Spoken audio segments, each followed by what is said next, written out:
आप देख रहे हैं न्यूज़ 9 भारत, रखिए आपको सबसे आगे। नमस्कार, आप देख रहे हैं न्यूज़ 9 भारत। मैं हूं आपके साथ अंजलि। चलिए रुक करते हैं खबरों की ओर।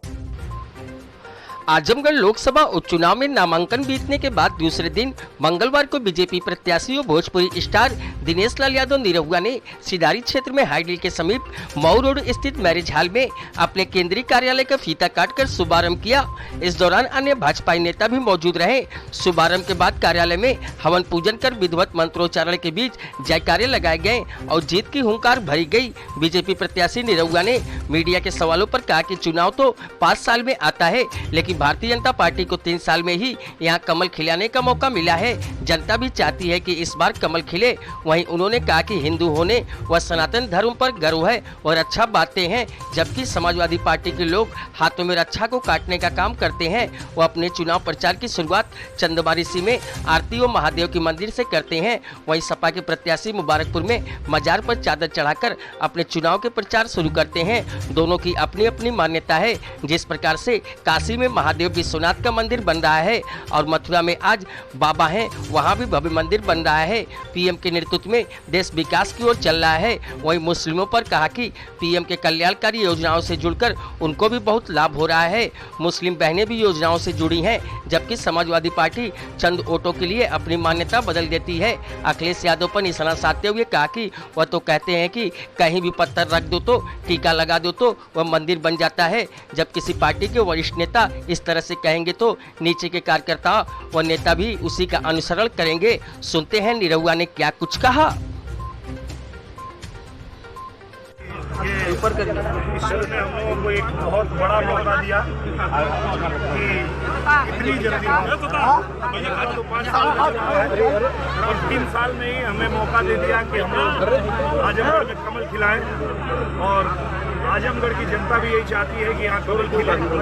तो सबके प्यार आशीर्वाद से आज कल हम लोगों ने नामांकन किया और आज हमारे केंद्रीय कार्यालय का उद्घाटन हुआ और इसमें आप सभी लोग आए। सब थोड़ी सी आईडी नीचे। लोगों के बीच कैसा समर्थन मिल रहा है? बहुत अच्छा मिल रहा है। लोगों का कहना ये है कि हम लोगों ने सबको देखा है, अब हम सरकार के साथ जुड़ना चाहते हैं और हम लोग कमल खिलाना चाहते हैं। सर, उन्नीस के प्रति कैसा समर्थन मिल रहा है अभी?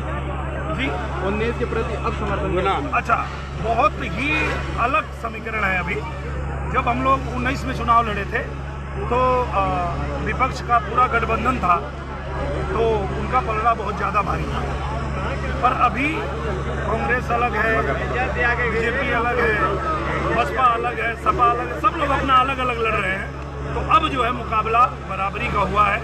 अब इसमें हम लोगों को फायदा ये मिल रहा है कि हमारी सरकार होने की वजह से जनता भी कमल खिलाना चाहती है आजमगढ़ में और आजमगढ़ को विकास से जोड़ना चाहती है। धर्मेंद्र यादव को कैसे देखते हैं? बहुत अच्छे से देखते हैं। वो मेरे बहुत परम मित्र भी हैं और मेरे भाई भी हैं।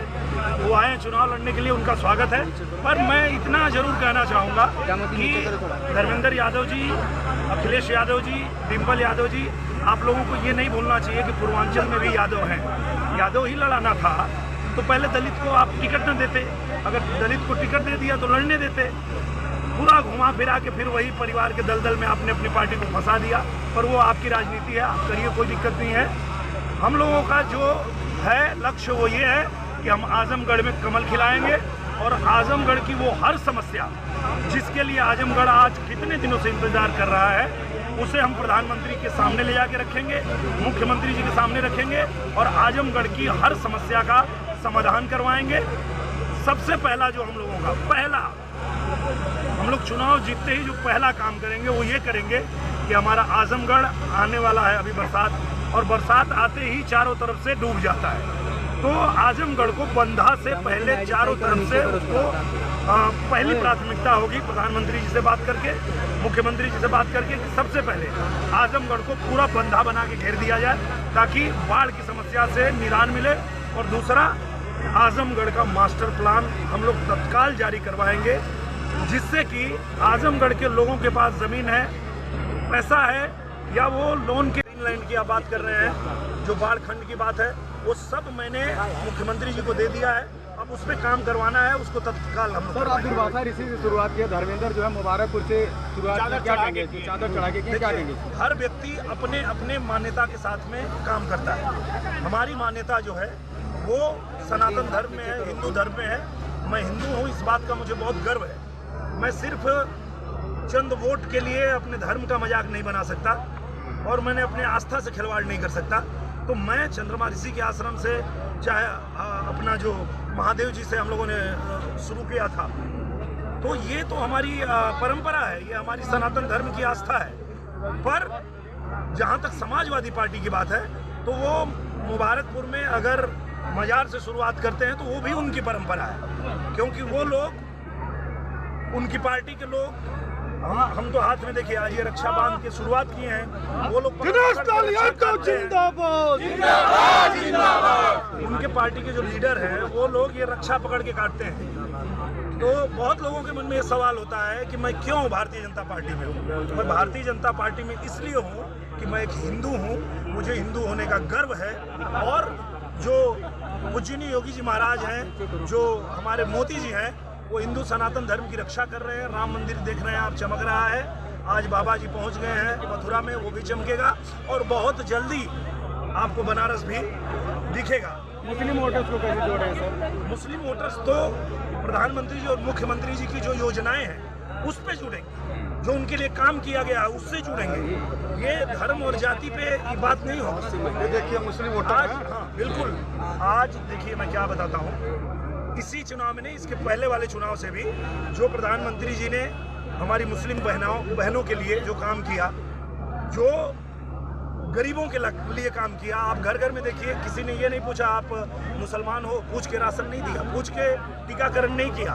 हर योजना का लाभ हिंदू मुसलमान सबको बराबर मिला है, इसलिए सब लोग आज जुड़ रहे हैं भारतीय जनता पार्टी से। अच्छा दिनेश जी, अभी आपके प्रवक्ता जो निपुण शर्मा को होता है, ये हमारे आजमगढ़ की समस्या है। यहाँ इसके पहले जो लोग जीते हैं, जो लोग आए हैं, इन चीज़ों पे उन लोगों ने कभी ध्यान ही नहीं दिया। तो इस पे ध्यान देंगे, इस पे काम करेंगे और इसके लिए ही महाराज जी ने मुझे यहाँ भेजा है। जीत को लेकर कितना आश्वास देते हैं? आप लोग भी आंकड़ा लगा लीजिए। जब पिछली बार हम लोग चुनाव लड़े थे, अखिलेश यादव जी को मिला था 6 लाख वोट। अब दोनों पार्टी अलग है तो समझिए 3-3 लाख वोट उन लोग का मान लीजिए, और हम लोग 362 पाए थे। वो 362 तो था ही, उसके अलावा सभी वर्ग के लोग हमारे साथ जुड़ रहे हैं। तो हम लोग एक अच्छी लीड से ये चुनाव में कमल खिलाएंगे। हम लोगों से